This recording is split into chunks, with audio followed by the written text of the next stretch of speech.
how big is Cthulhu? Well, in Lovecraft's story, The Call of Cthulhu, Johansen and his men are attacked by a motor yacht, the Alert, crewed by a bunch of cultists. Now, Johansen's crew was just 11 men, and 3 of them are killed in the fight. So, we don't know how big the yacht was exactly, but we know the crew was small enough that 11 determined Norwegians could defeat them. We also know the yacht had a battery of cannons on it. Old-fashioned brass. It says brass, but probably it meant bronze. Johansen might not realize they were bronze. So, the yacht was probably something like this picture I'm showing now.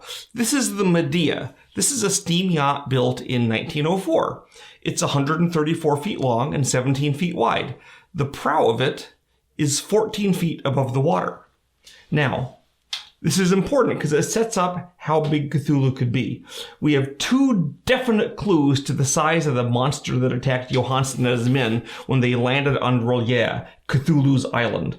The first is that when the thing bursts out of the tomb, it immediately sweeps up 3 guys in its claws. Okay? So humans are big enough that it didn't have to pick and try to pick them up or squish them, but they're small enough that it could grab 3 of them at once. So, for example, the humans couldn't have been this big to Cthulhu because I couldn't carry 3 of these in my hand, right?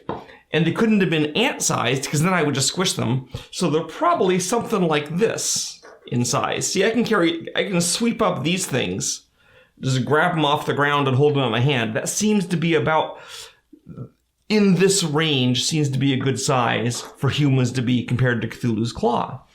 Second, later on in the story, the yacht is aiming right at Cthulhu who's swimming in the water, and the idea is going to ram him. Okay, and it does ram him. And it says the awful head with its writhing tentacles rose nearly up to the bowsprit. Well, the Medea, the yacht we're using as an example, its bowsprit is 14 feet up. That means, I suppose, that Cthulhu's head would be about almost 14 feet above the water if it was being rammed by the Medea. Now, how much of the monster's head is above the water? Well, it's swimming, so its density is probably pretty close to that of water. I'm sure Cthulhu can adjust his density, but if you want to swim, you want to be water's density. Now, when I swim, I'm not much more dense than water, and probably about this much of my head is above the water, right? Now, of course, I have to breathe air, and my top half has lungs, which are filled with air, so I tend to bob up more in the front. Cthulhu doesn't have lungs. He doesn't have to breathe air, so he probably was in the water more horizontally, but even if he wasn't, that's about 3 or 4 inches of my head, so that is about a 24th of my height. Okay? So if you put these facts together, then Cthulhu, if he's shaped like a human, that much of his head's above water, and his hand can hold these things this big, he's probably about 100 meters high. 300 feet, 350 feet, somewhere in that range. Now, this image I'm showing now is Lovecraft's sketch, and you can see all at once there's some red flags here. First, there's a lot of problems with this. First, this is Lovecraft's drawing of a 9-inch high statue of Cthulhu, not Cthulhu. It's a statue made by cultists who had never seen Cthulhu. So they had dreams of him. Second, you can see in this sketch that Cthulhu is not shaped like a person. He has some resemblances, but he's really not human-shaped. Third, we know Cthulhu can change his shape. He blobs around, right? Making him even less shaped like a human. And the last thing is, we don't have any proof that the monster that Johansen and his men saw on the island is Cthulhu. Johansen didn't know what it was. The author of the guy who writes the story, Call of Cthulhu, says it's Cthulhu, but what does he know? He wasn't there. And we know there's literally millions of these things undersea, the star spawn.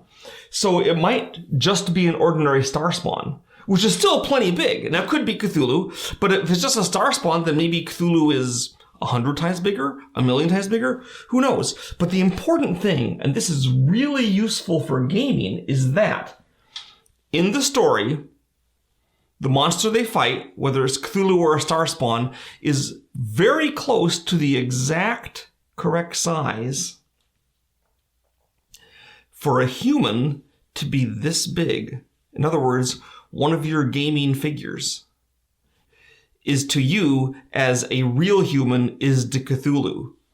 And I can think of a lot of ways you can use this with gaming with Cthulhu or a Star Spawn. You'll say, well, here's your guys, and it's this big. It's as big as me. And if you're especially a big corpulent guy, that makes it even closer to Cthulhu size, because he described as being flabby. So they are big, and it's a very convenient size from a gaming point of view. I was thrilled when I found this out. Now, does that make them impossible to defeat? It might just make them bigger targets. Let's figure it out. My next video is how to fight Cthulhu.